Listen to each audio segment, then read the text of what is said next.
Ito guys, nagpagawa sa atin ng tsapa. Yan, ito. O mas kilala natin pakaw. Sa mga iba, ang alam nila dito is pakaw, yung pinakalak nitong hikaw. Kaya sa totoo lang po, hindi po talaga pakaw ang tawag doon, tsapa po ang tawag doon. Ang pakaw po is ito. Yan. Itong poste po na nakakabit sa hikaw. Ito po yung pakaw.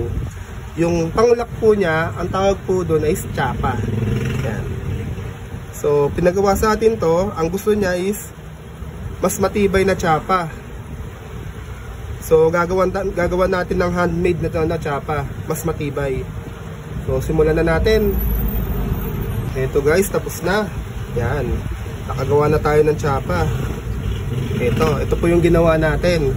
So, mas matibay na po siya, mas matigas. Yan. Hindi na po siya basta-basta matatanggal. Yan. Matigas po yan. Basta po mga handmade na tsapa, matibay po yan. Yan po.